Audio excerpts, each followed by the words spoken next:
Islam and Islamic civilization was the philosophy of Aristotle.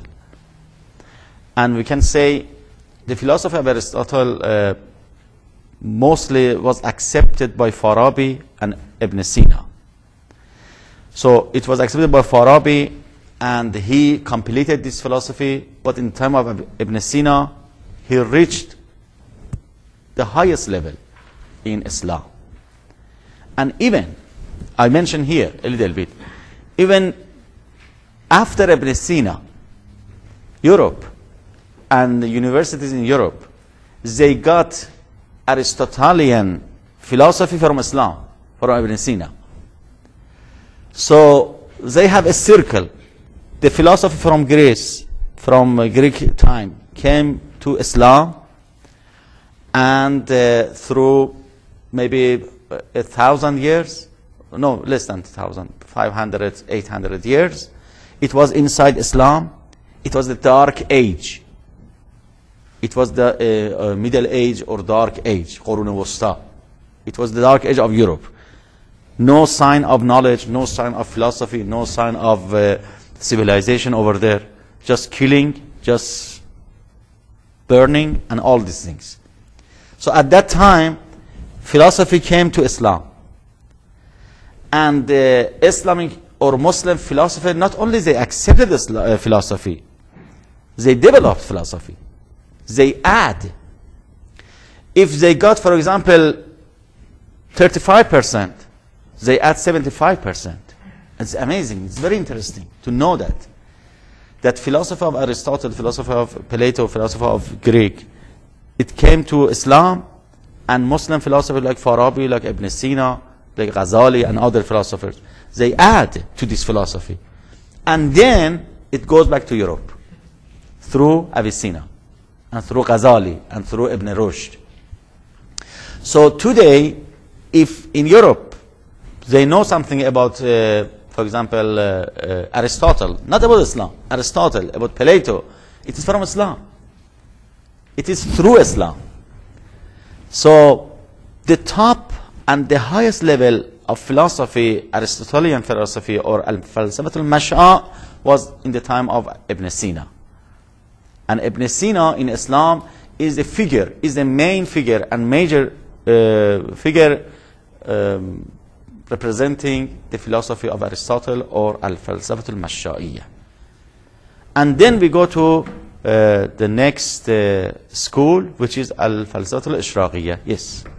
I've heard that in many houses in, say, like Rome, whenever they hear the names of like Aristotle and Plato, they'll say alayhi salam.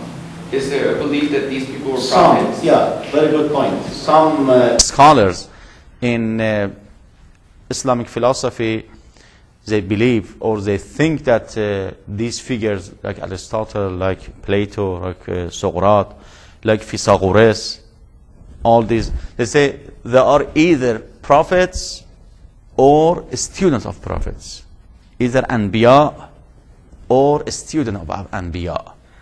So they honor and they respect these names. Yes, some scholars, not all of them.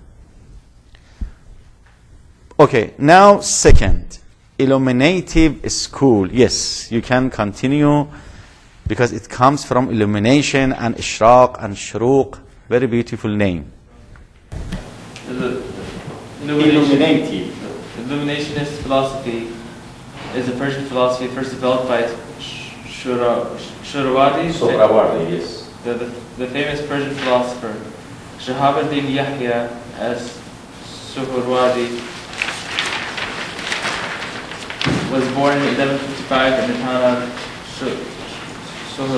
Suhrawardi in northwest Iran and was executed at the age of 36 or 38 in 1191 in Aleppo. Aleppo, I think, is in Turkey right now, I think.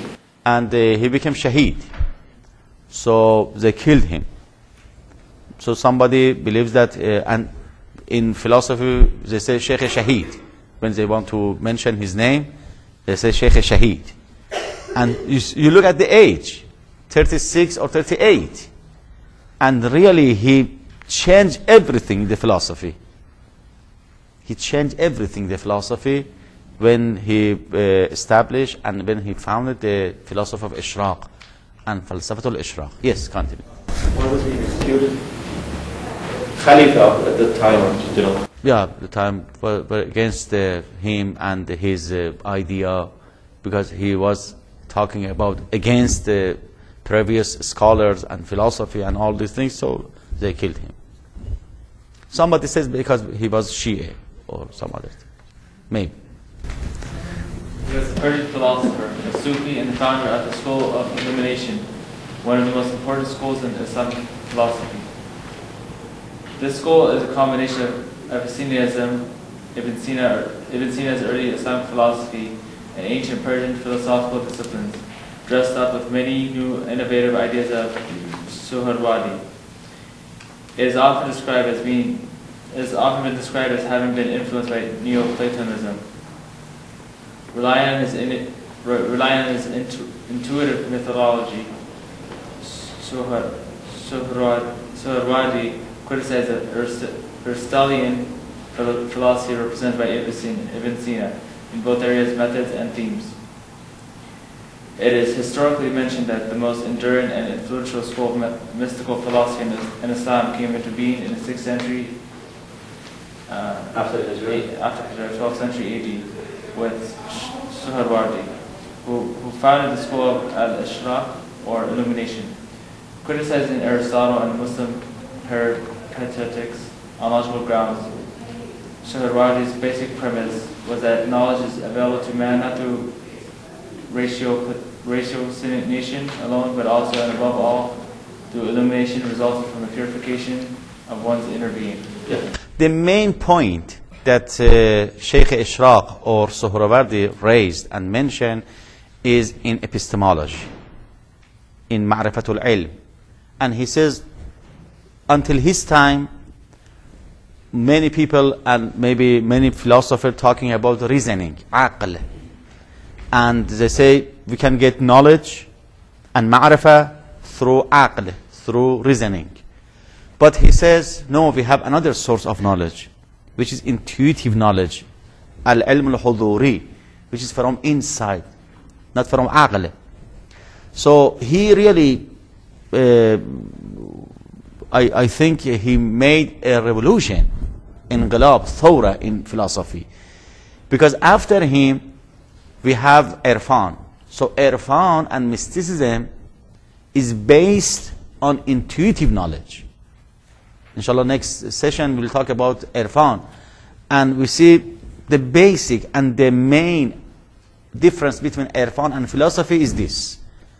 Because philosophy is based on aql, but Irfan is based on shuhud or intuitive knowledge.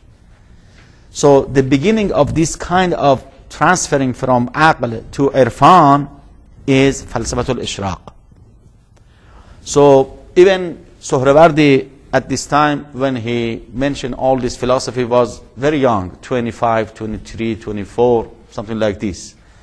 But he was enough brave to be against Ibn Sina. Because at his time, Ibn Sina, if we don't say was for many people more than prophet, he was like a prophet. And his words like a wahy. Nobody can be against Ibn Sina. But Sheikh Shahab Suhrawardi, he very strongly talking about Ibn Sina and his reasoning, his logic and everything. And he wrote a logical book, all against the logic of Ibn Sina and Aristotle. And several books just criticizing the Ibn Sina's work, for example, Shifa and other works. Maybe at his time nobody cared about all these things. But later on they found out, oh, what is this? It's ocean.